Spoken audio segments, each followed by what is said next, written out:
Hello and welcome to another edition of Casual Mode. I am Brian Vitale, and joining me today are George Foster, Hello, everyone. Adam Vitale, Hey guys. James Galizio, Hey, and Chao Wu. Hey, what's up? So we have a full slate of people here today, and we are looking at Final Fantasy Crystal Chronicles Remastered Edition. So this is, I think, I was going to say this is the newest game we've covered on Casual Mode, but we also have looked at early access games, which are not even released yet. But this is probably the biggest title we've covered. We're moving away from indie roguelites, playing something with the Final Fantasy branding, which a lot of people have a lot of nostalgia for. So Crystal Chronicles originally released, and Adam, I'm counting on you to fact check me, and for the GameCube in, I believe, 2004. 3 on the title screen, that's what it says. Oh, it was right there staring me in the face. So this is kind of a very unique subgenre of Final Fantasy, or subseries, that kind of had its heyday 10, 15 years ago, but then hasn't really seen a release in a long time until this remastered edition of the original game. So the original Crystal Chronicles was a cooperative 4-player local co-op game, which if you were around at the time, you know that it was kind of a weird setup where you had to play with the Game Boy Advance to GameCube link cables, and you needed 4 of those to play with 3 friends. And this version of the game is all online. There is no local co-op at all, so completely the other direction. And we will get into the details of that in a bit, because it is something. So I have... Go ahead. I'm just saying, I remember there was DS versions or was it Game Boy versions? I'm pretty sure it was Game Boy Advances. Wow, that's pretty high tech. well, yeah. At the time, there was a few GameCube games that had this sort of multiplayer where, I guess, kind of almost a prologue to what would eventually happen with the Wii U, where it's or I guess kind of similar to the Dreamcast with the VMU, where everyone had a screen they could look at. So, you had Crystal Chronicles, which obviously, Square published, and it had, the GameCube to Game Boy Advance functionality. But I think the one that maybe people are most familiar with would be Four Swords Adventure on the GameCube, because that also had a similar deal where everyone had to have a Game Boy Advance plugged in with a link cable to play. So, in this version of the game, everything is online, so all the stuff that would have normally been relegated to your Game Boy Advance is now in your regular menu here, all your items, all your artifacts. In order to describe this game, in order to even just talk about this game, we kind of have to describe how it works, just mechanically, because it is very different from most other RPGs, most other Final Fantasy games. And if you haven't played it before, there's just a little bit of a ramp up just to describe what the game plays like. So you start out as a character in what is known as a crystal caravan. Your goal is to collect 3 drops of myrrh, which is basically magic mana liquid from trees in the area, in order to protect your village from miasma that is consuming the world. In order to get that, you go to these different dungeons on the map, like this one, Beolus Lewis, which has a live myrrh tree right there, and it's showing me you can grab a drop of myrrh from this place, and it will partially fill your requirement for the year. I'm in my 8th year, so I've been playing this a while, and the game is very non-linear. It's not like you go to Dungeon 1, then Dungeon 2, then Dungeon 3. Eventually, you kind of have a small world map. Let me just describe it more while I go in there. And you can eventually revisit dungeons, and you can kind of work your way towards the end of the map to kind of reach the story's final destination. But it's pretty open-ended. It's pretty story light. There's not that many cutscenes. There's not that much voice acting. There's, I think, 13 dungeons in total. And Lilties kept the highway safe. Kind of don't want to talk over this, but they're kind of little cool intro scenes to each area. Fear of monsters. The Ukes constructed a great sluice. So this game is a 4-player game, but I am obviously playing it single player. As of the time of this recording, the game is not released yet, so I could see if there's any other people with early access online, into but farmland. it hasn't been. I haven't seen that. Like I've searched for lobbies or parties, and there aren't that many going on right now. Is more precious than anything. Well, I guess that makes sense since it is pre-launch right now. Yeah. I do still think, after playing this game a little bit over the weekend, that I just kind of love the style of this game. I love a game that is just a little bit more like childlike, a little bit more like I don't know what you call it, like fantasy, like high fantasy, but not grim dark. Just a little bit more charming, a little bit more colorful. I love how the Moogles are designed in this game. So normally in a 4-player game, this is where you would meet your 3 other allies. Like you can make a lobby at this point and join up at the start of a dungeon here. But I am gonna go it alone with my friend Moogle Mog. Oops, I went the wrong way. I can go. We're gonna watch the cutscene again. Nah, it'll skip right by it. So even when this game first came out, people kind of lambasted it for saying that the single-player gameplay was not as strong as the multiplayer component, simply because it's a very simple game. A lot of the way it's designed expects that you have 4 adventurers with you at any given point. The Moogle is a nice little, nice to have if you're playing by yourself, because he moves the chalice for you. He can cast. I'm not doing well. A small number of spells. So without the Moogle, you have to carry it yourself. Yeah, your 4 allies have to. I'm not doing well. So pretty much at any one time, one person is just like not going to be having as much fun. Yeah, it's kind of a nice. It's kind of a weird system that you have to collaborate and figure out. I'm gonna have to make sure I slot that cure spell. Sorry, talking and playing at the same time is difficult. You have to collaborate, like who's carrying it. Maybe you want to have your spellcaster carry it if they're going to stand in the back anyways.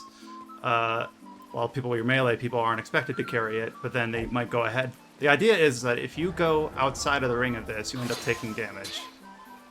So you have to fight within the chalice to avoid the miasma in the world.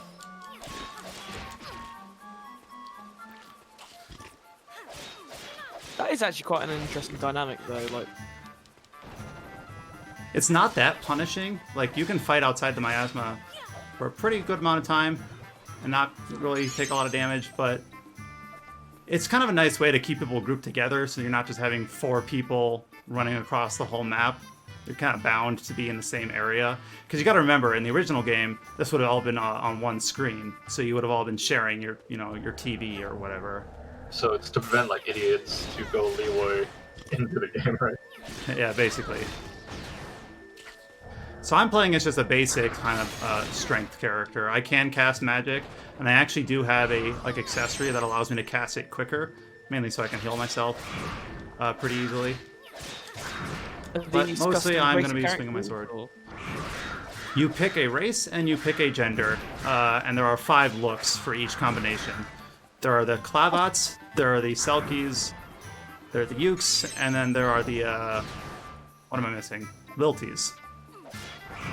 Which again, I kind of like, those are unique to the Crystal Chronicles sub-series of games, and you don't see them anywhere else, which is another reason I kind of enjoy that it tries something different. You don't have like Viera, or you don't have like Benga, or other sorts of Final Fantasy creatures.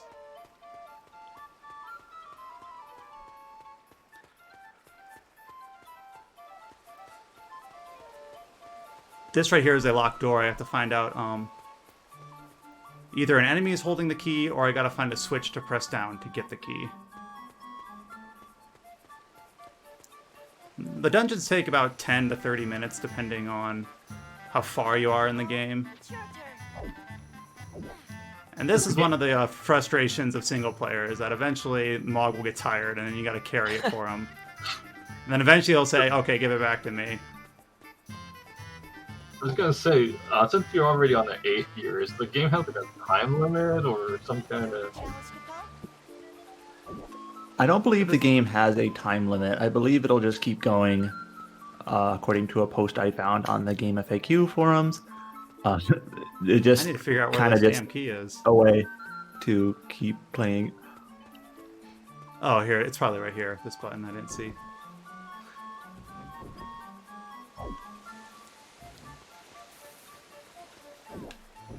I have to put this on. See, this is another area where having an ally would stand on it instead of having to use that as the weight.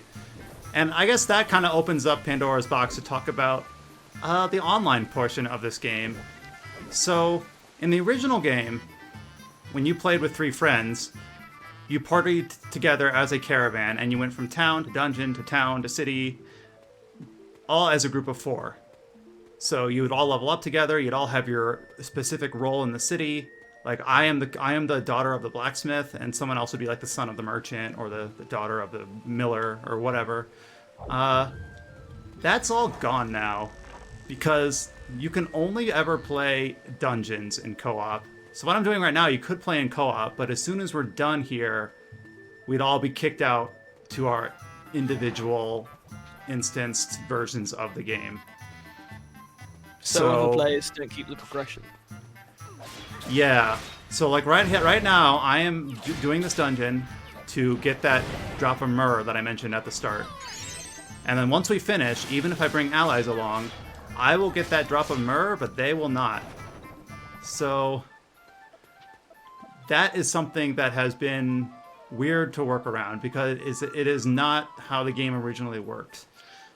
Yeah, just to clarify a little bit, in the original game, it's a GameCube game, and it was all saved your file on a GameCube like memory card, and you would create up to 8 characters for your caravan village, and then when you played in co-op, your other co-op friends or siblings or whatever would basically be from that set of 8 characters from your village, and you would play through the game, all as a group, and it was all saved to one file on that local GameCube memory card. But obviously that's not how it can work in an online world where everyone has their own copy of the game. And so Brian, playing this game, he created his 8 characters for his village on his file, but he's the only one who can play as those characters. Yeah, once I get out back to the map screen, I can explain it a little bit, but with some visual aid. But it's a very weird system. So anyone joining you has their own village, has their own characters that they can play as, that they created, that's on their local save. And like you said, if you join up in a multiplayer like dungeon run here, whoever is the host player is the only one who will get the drop of myrrh. And anyone else, they can still get like the progression for their character. Yeah, if you're asking yourself, like, world. Well, if your allies don't get progression, why do you team up? The idea is that they would still keep any materials that they gather, any money that they pick up, etc. So if your goal is just to play with randoms, just to go through a dungeon in multiplayer, you're fine. But if your goal is to progress through the story of the game with a friend, it's going to be tricky because you're gonna, hypothetically, let's say you and one other person want to play through the game together. You go to the first dungeon, friend A hosts friend B, and they play together. Then friend A is going to get progression for that dungeon and get credit for it, but friend B won't. They'll have all the items they picked up but nothing else. So then they would have to host friend A and then basically just do it opposite in order to both get credit for the dungeon. So yeah, everyone does not get great. The artifact though, right? Yes. And I guess we haven't explained what those are yet, but I guess we're at the boss fight, so that'll come up right here. So this game doesn't have like levels. It has very basic stats like strength, magic, and defense, and then a number of HP hearts. 1 second, I don't want to talk over this.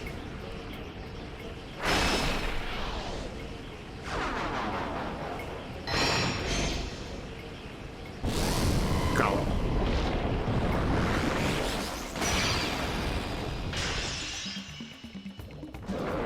So the whole goal of the game in terms of RPG progression is to gather things called artifacts. Artifacts can range from like increase strength by 2, increase magic by 3, increase your hearts by 1, increased how many items you can hold in terms of like my menu up here. As you can see, I got a lot of Phoenix down. A few other things like being able to always cast fire even if you haven't picked up Fire Magicite. The music is Yeah, the music is great. someone who hasn't actually played the original, I've seen bits and bobs about it, but is this like a good remaster, would you say? It's the sort of remaster where it kind of looks like how your brain remembers it looking like. Like, it looks about the same, right? And then you don't really think about the original being in 480p or whatever. It's very faithful. It's clean graphics. It's an art style that doesn't age that poorly anyway. I'm slow, so it takes longer to get my cure out.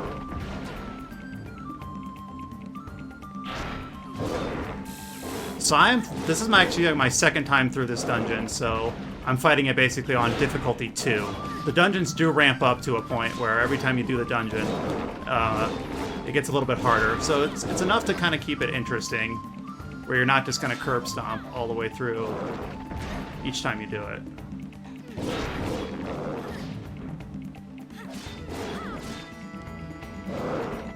We didn't mention you are actually in the post game, like you have beaten the final boss, but the game keeps going, sort of thing.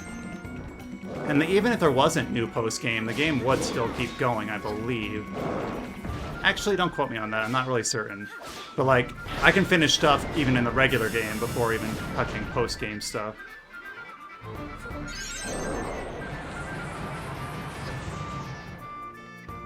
What is he doing? And as you can kind of tell, the single-player gameplay is just not great, because you can do a little bit to avoid damage, but a lot of times it almost feels better just to eat the damage while you keep swinging, and then just go back to heal if you need to later.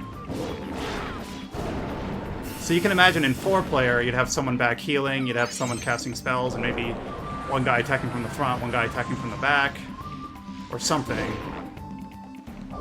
I guess I should show that Mog can do some basic stuff. Let's see if he'll cast a spell. Oh yeah. So Mog casts Thunder.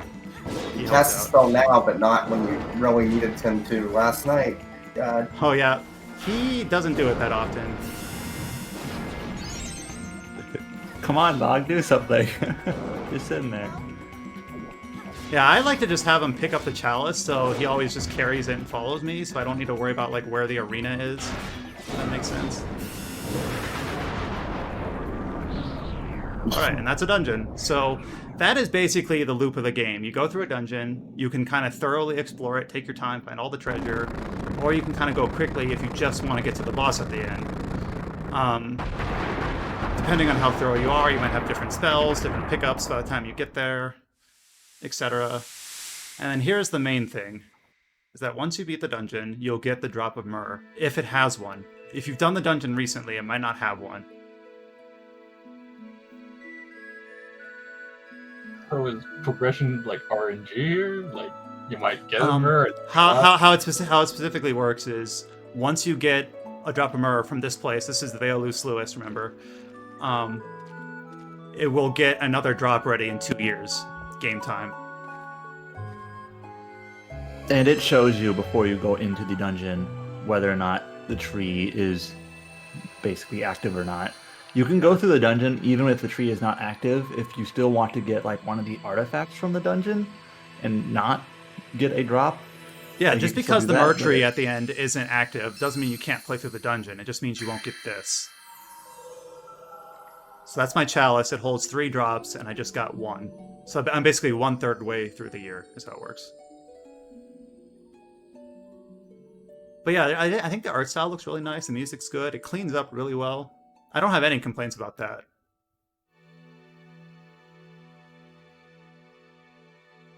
And you can skip through this if you've seen it a bunch of times. Mail Moogle at your service, Capo. Capo. Mail Moogle. So normally this would all 4 of your players would have this on their GBA. So you'd all like answer your mail at the end of the dungeon.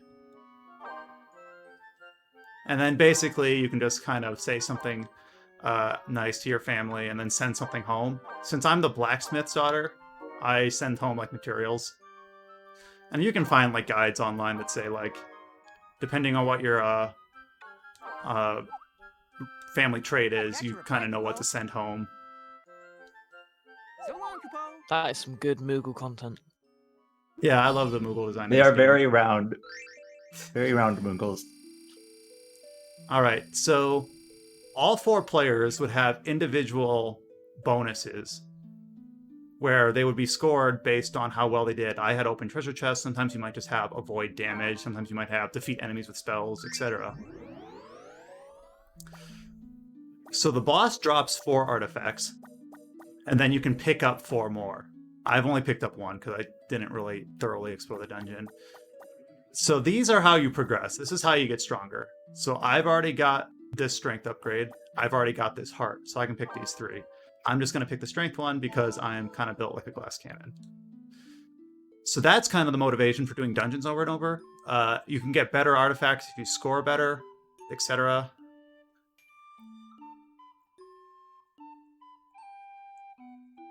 The loading screens aren't great. I have to, this is a PS4 version on a PS4 Pro.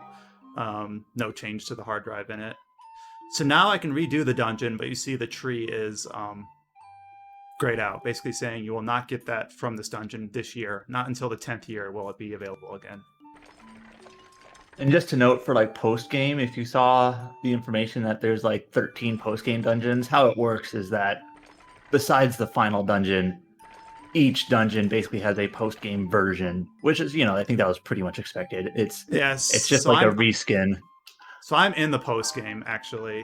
And you probably saw this earlier, but basically I can fight the post-game version of it. This is the normal version from the original game, and this is the post-game version, where it's going to have like basically a different change of scenery. I am probably not strong enough to do those. At least not without using a lot of items. So I'm going to make my way back to one of the cities to kind of show like a few of my hang-ups with the way this game is designed in terms of online play. First of all, if I was playing with an ally, I would now be on my own right now. All this section in the original game, you could play with friends. Like, we can go through this. This is a miasma stream, so you'd walk through this. As long as your chalice matches the element of the stream, you can walk through. So they're kind of ways to gate your progress a little bit and kind of funnel you in specific directions on specific years.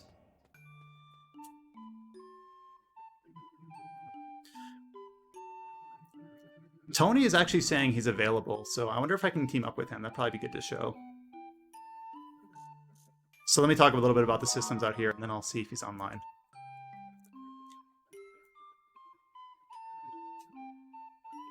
Alright, so I'm going to open up the main menu here.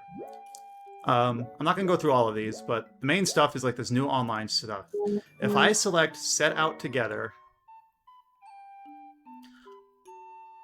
I can basically host someone, I can join someone who's already hosting, or basically this is like matchmaking where I can say, just instead of trying to find a lobby with specific people, just partner me up with someone who's already in the middle of a dungeon. I'm going to click join. And eventually it'll... Alright, so someone's actually playing Riverbell Path, first cycle. That's the number of moons right there. So this person is a low-level person. So I could join them. Let me see if I can actually try that. Sorry, Tony. I'm going to join this random person instead.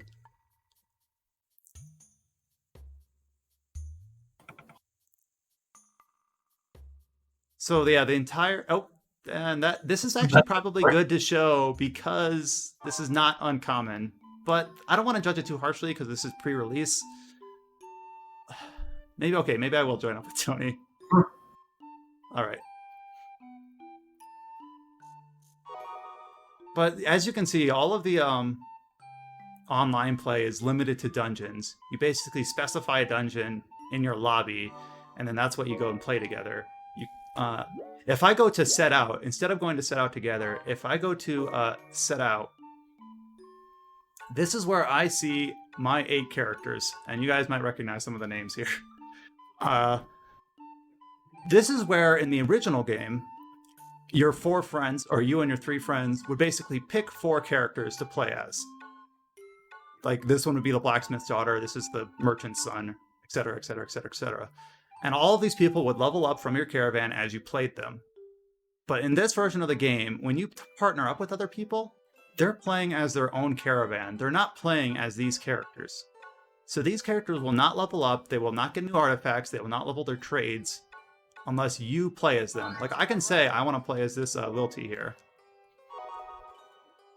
And then if I go into town, I'm going to see a cutscene. You see both story cutscenes and like random kind of radiant sort of cutscenes every once in a while when you're just traveling across the map.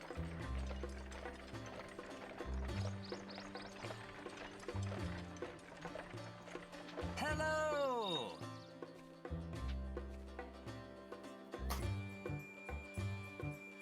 There is voice acting for most of these now. The road leads to discoveries of all kinds. Here, today, at this very moment, yet another discovery is at hand. Behold, we have recently purchased this world model from a certain source. We heard it is indispensable in defining the fate of our world. You too should learn of the world. Step closer so that you might see.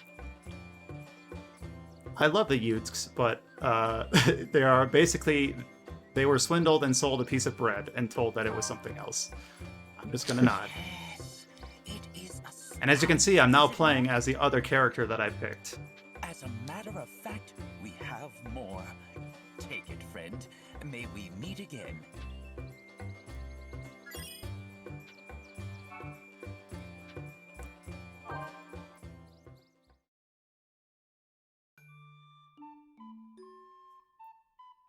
I just think a lot of the races in this game are kind of creative. Like, those people are kind of like Iron Golem sort of things.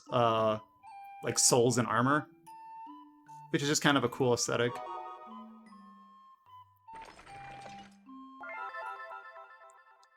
So now when I enter this town, I will be playing as that other character that I picked.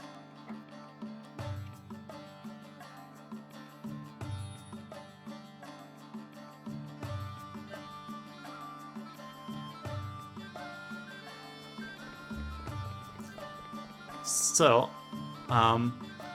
here is the hang-up, though. If I go to my artifacts, this character does not have any, because I've never taken him into a dungeon. So if you want to level up this person's strength, defense, and magic, I have to specifically play as this character to, in order to basically make them a better fighter. They're also starting with very basic gear. They just have their initial starting gear. Your items are not shared directly. You can shuffle items and gear from character to character using a storage box, basically. But that just seems like one small condolence for a lot of headache in terms of if you wanted to train up your whole caravan, you'd have to be hopping from 8 characters, going into dungeons constantly in order to level them up, which is frustrating. So why not just stick with one? Like, there's pretty much no point.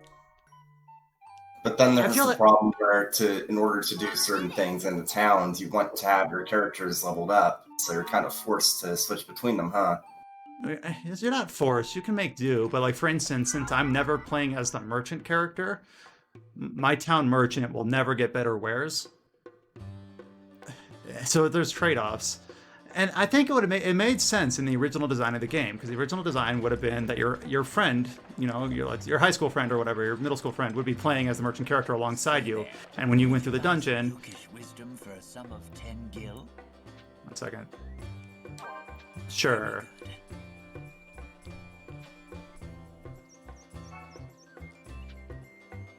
And I think you can pull up your diary entry and it'll say Flans are weak to magic or whatever. So your friend would normally be leveling that up alongside you, and when you be the boss, you'd each pick an artifact, and then you'd all level up together. That's still true, but if you're playing with an ally, and they also pick an artifact, it's not a character in your caravan, it's their character. So it doesn't help you out really at all. So you can kind of see like my frustration with the fact that this game has no local co-op at all, and the systems that were designed for local co-op don't seem to really work as well in online co-op. So let's see if I can. MMO into a single player game. You know, normally you play online, you can find friends that can craft you items, but if you play by yourself, then. So this is my one friend that I've added. I am not popular. So in order to ally with them, I'm gonna do set out together. I'm gonna do host. And so basically I pick a dungeon. Well, that's kind of cool. It actually shows me which trees are currently live. So basically I'm seeing this for my sake. Like if I do this level, it's got a tree live. If I do this level, it doesn't because it's grayed out. It also tells me the level of difficulty on each of these. So some of these are on difficulty 2 because I played them once. Some of them are on difficulty 3 because I played them twice. So let me just try having him join me with the... Oh wait, I need to go... Friends only. And then I'm basically sending him an invite. But he was not online, so he might not... Oh, he is online. He just logged in 9 minutes ago. All right. All right, we finally got the invite. Tony just had to watch the cutscene or something to see it. So when you get an invite, it shows up this little paper airplane on the lower left. So basically, I open that up. It'll automatically open up the, like, lobby screen. And basically say, here he is, and he's in Mushet Manor, Cycle 1. And I'm going to say, let's join him. So he's hosting, and I am joining. So basically, as we've stated, he will get credit story-wise for this dungeon, and I am along to help him out and get materials and whatever artifact I pick up at the end and all that. Now, okay, so he left it at the command list screen at the start. But you can join mid-run too.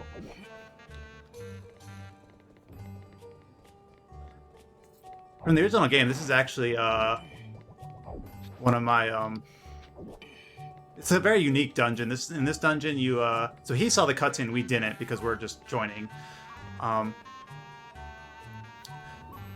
This dungeon has a boss who basically is trying to cook dinner using Tonberry chefs.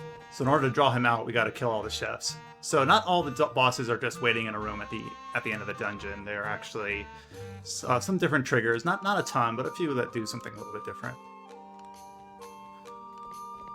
Here, like all these guys, we got to take them all out.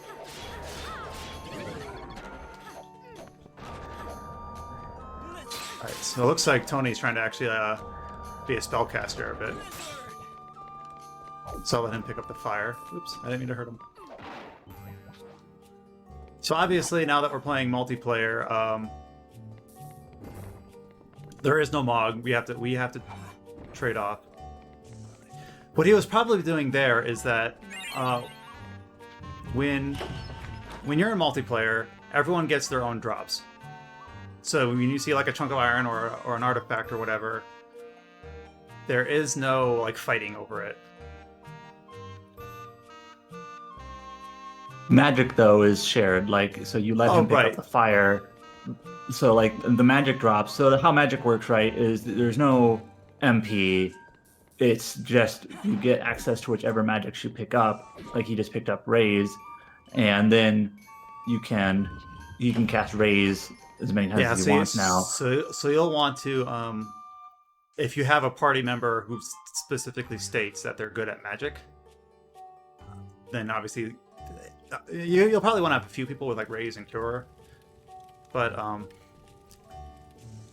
have whoever is good at offensive magic pick that up.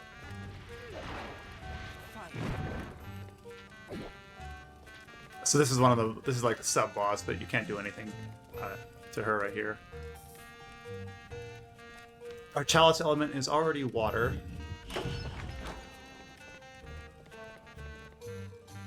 And how those panels work is that it flips between the symbols for each of the races. It's kind of a weird mechanic, because if you had a party of only Clabots, you would just have to wait for that symbol to appear. And there's really no other gameplay than that. That's a Clavot symbol right there. If I get there in time... Yes. A lot more fun with another person. Well, it would be the sort of game where, at its best, you'd have 4 people. So yeah, how the game works in multiplayer now is like you pretty much Tony is from Nova Crystallis, and so they're kind of a sister site to RPG site, and so we each have early access to the game. But like how the game sort of works now is that it's sort of you each play it as like a single player game on your own file, on your own like version of the world, but you can sort of just team up in the dungeons. Just understanding the fact that since you joined up in Tony's basically version of the dungeon here from Nova, he's going to get progress on his world where he gets a murdrop and, you know, progresses his story, but you are just here to pick up items. I'm kind of like a Souls Phantom. I'm just here to, not quite, but I'm just here to basically help him out, and I'll get some materials in return, and I can pick an artifact from the boss too at the end. So that's what I'm here for. And the artifacts are basically how you power up, right? It's yeah, like that's your stats. Yeah, so Tony is actually focusing on spells as I'm over here eating shit. Let me move this chalice that's out a little more. Alright, if we can take out those corals, they're a little bit more squishy. Yeah, no, these guys just gonna tank a bit. Which cycle of the dungeon is this? Do you know? 1. So this is the dungeon at its most basic. This is like the 5th or 6th dungeon you'll probably run into. So, like a mid-game dungeon. He's waiting. And those items that you see are yours. Like he can't. Walk into the heel, Tony. Are you not gonna get that item? Yeah, I got it. So I think that's the Lilty symbol. It's kind of a silly mechanic. It's not really that useful. Eventually it'll change to a different race. There we go, the Uke symbol. So how long would you say like one dungeon is supposed to be? 15 minutes, 20 minutes. It also kind of depends on whether or not you want to get all the treasure chests or not. So we'll both get an artifact from that chest, but it'll be independent to each of us.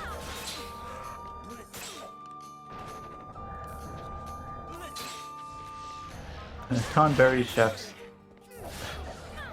I don't think I've actually ever been hit by them. So I'm not sure like if they have typical Tonberry sort of mechanics. Whether you like one-hit stab or whatever. Nothing actually back here. But we need to go into this room because in order to drop the boss, you have to kill all those chefs. I do notice that you now have the mini-map in the upper right. I don't know if that's there like in the GameCube version when you play single player. I rarely played it in single player. And usually, like in the classic GameCube version, multiplayer, you'd each have that mini-map on your Game Boy screen. So Tony and I played another dungeon earlier, where I was also joining him, and it was really laggy for me. And there was actually one point where I disconnected from the boss fight. Right now, though, it actually, to the game's credit, feels fine. Like I don't feel a ton of lag. Like when I go to pick up the chalice or anything like that.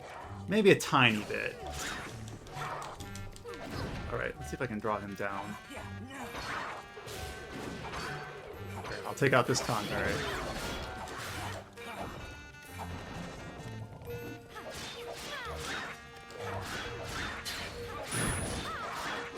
If I was also a spellcaster, I could maybe like try to do some fusion spells, but like my magic is like 27 compared to my strength of 40, so it wouldn't be that good. Oh, drop that. Strength of 70. Sorry, 70. Okay. So basically, I talked about the lag earlier, and now like I'm feeling it. I think you saw it a little bit with that Tonberry. He took like his last hit from me and then died later. Because you are joining Yeah. a different house, right?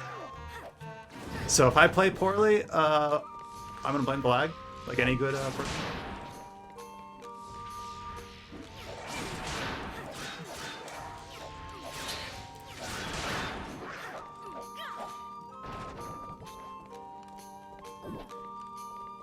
And there was a little bit of a delay in me pressing pickup and getting that chalice.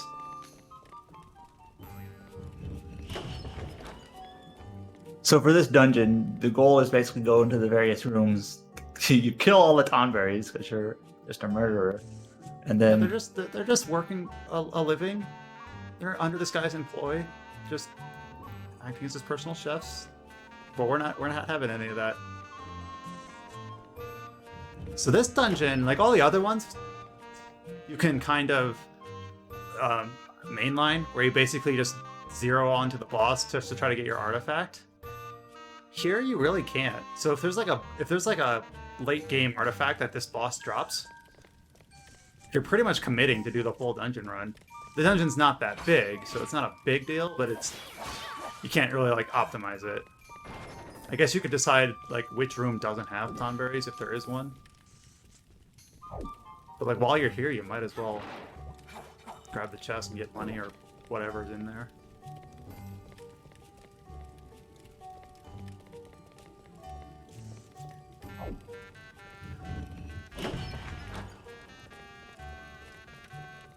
One more room, I believe.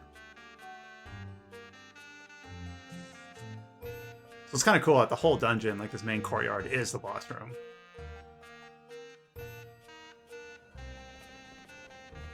Wait, maybe 2 more rooms.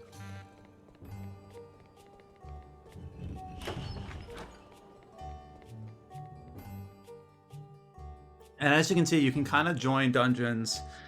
I think there's a little bit of limitations in place based on, first of all, if you're free to play or not, but also like how far you are in the game. Like, I don't think if you start a new game, you can just join on someone in the final dungeon. I think it has to be a dungeon you could theoretically drive to. Even though you don't have to drive to it to play the co-op, you just select from a menu.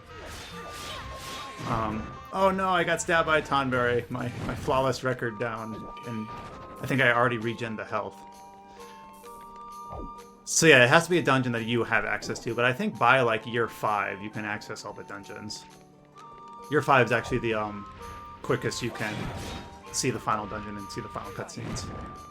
But this game, like we said, has the post-game dungeons, so you can... That was a little bit lag picking that up. This game does have the post-game dungeons that basically you can see the final cutscene and then keep playing.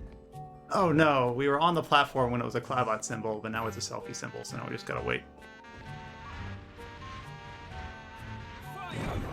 Are we practicing our spell fusion? Well, I would, except that this is probably gonna change any minute now. Oh no, now it's the loyalty symbol. This is why you party with a diverse adventuring band, so you can open the doors right away. I don't think there's a mechanic to change these on them.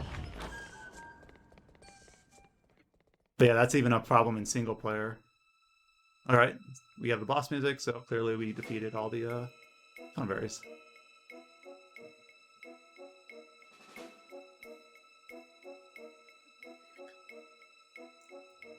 So since Tony is hosting, I would think that he would have the capability to skip this scene if you didn't want to see it. But based on when we partied up before, I don't think you can skip scenes in multiplayer. You have to watch them, as far as I know. They're all ghosts.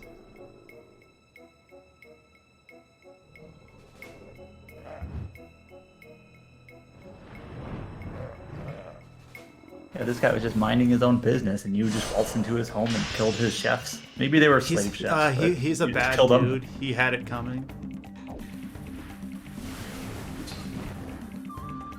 Oh, I'm on cure.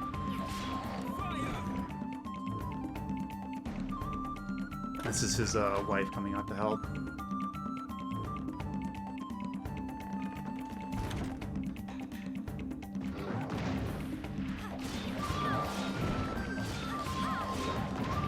I'm just tanking the hits while he fires from behind.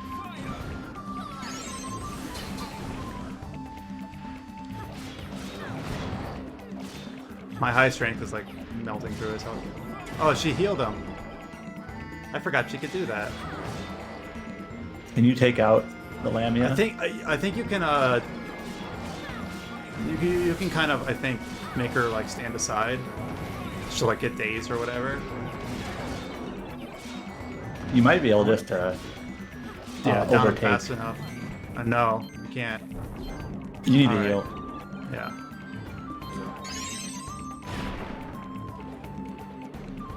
I've been slowed. Oh wait, we got her. I think. Oh no, we didn't.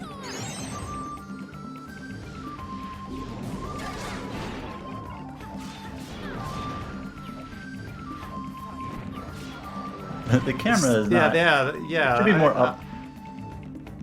And a more like angular view. All right, so we got her to stand aside, and now we can just easily take this guy down. If we'd done her earlier, that would have been much easier. There you go.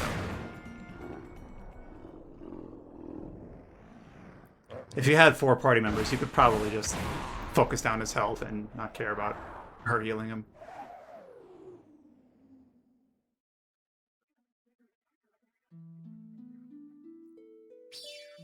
So he did not see the Myrrh scene, so he must have not actually needed a Myrrh drop from this. We will be individually scored. A lot of the bonuses, like we said, are way easier than others. So I get first pick. And I get to pick a Wonder Wand or a Book of Light. I'm actually going to pick the Book of Light because I remember sometimes late in the game, those little +1 artifacts can be hard to find, where the +2s and 3s are a bit easier. So Yeah, because things start to scale up, so the higher stat ones actually become more common than the lower stat ones. I remember that. So here's the weird thing. So we have a lobby. We have a lobby ID, and it's basically set on this manner. If we wanted to, we could go again. And that's what you would do if you were really grinding artifacts from this place. Like it's a late game, and you want to get a very specific high-tier artifact that you know this boss can drop. But for progression, there's really no reason. So I'm going to click exit before the bar times out. But yeah, that's how the game is now, I guess, is like in the original version, you could just pretty much play through the whole game in lockstep with your friends, like both in and out of dungeons. Like you would go to towns together, you'd go to dungeons together, you would be all part of the same caravan with your same like set of 8 total characters with your friends picking 4 of them. But now it's sort of just like you each play the game individually, because now you're not like teamed up with Tony at all. Right. And So I left. It basically put me back where I was, not near the dungeon. Well, actually, I think I actually am near the dungeon, but you don't have to be. I could have been anywhere on the map and joined that dungeon. And then when you're done, you just end up where you were, and you're back in a single player game. So like, exploring towns like this is all single player. Seeing cutscenes on the caravan on the map is all single player. It's now a single player game with the option to take on dungeons and co-op, which is a fine premise for a game. It's just that they took another game and kind of MacGyvered it into something that it wasn't originally to do that. MMO that wasn't designed to be an MMO. And like, if you wanted to play with Tony again, you'd like have to join up in like the next dungeon. And Yeah, then the like progression thing is the weird thing too, where neither of you progressed in that last dungeon. But like, if you want to collect a drop of myrrh, if you do it for your caravans, each of you individually now. So it's just kind of a little bit more awkward there. If you are late game, if you are a group of friends that has already beaten the story, and you just want to do dungeons over and over to buy equipment or find materials, or you're doing a dungeon that doesn't have a drop of myrrh anyway, so no one's progressing. Like, there's certain situations where it's fine, but if you want to start a new file, play from start of game to end of game with a friend, that's where it doesn't work. Considering how much time they spent like delaying this, which was a simple remaster, it's kind of concerning that this is what we ended up with. Like, I hope things get fixed, but I It's just don't know. really silly. Well, that's what the game is now. So there's still a lot of stuff I like about it. I love the art style. I think it maintains very well. I like kind of the youthful exuberance of it, the more childlike, dreamlike art. The music is always obviously fantastic. But just the game itself is very weird now. It only seems to work in specific circumstances with specific caveats, which is just kind of a bummer. It's really what it is. So that's just an honest look at Crystal Chronicles Remastered. If you actually do think that it seems like a game that you would like to play, let us know. I don't want us to be like the verdict on what the game is like. So leave a comment if you think that this is actually like something you think you would really enjoy. It's not the reason I was excited for it. But yeah, that's casual mode. We will have another video next week. We don't know on what yet. We'll decide when we get there. But until we see you then, take care. Later, everyone. Bye, everyone. See ya.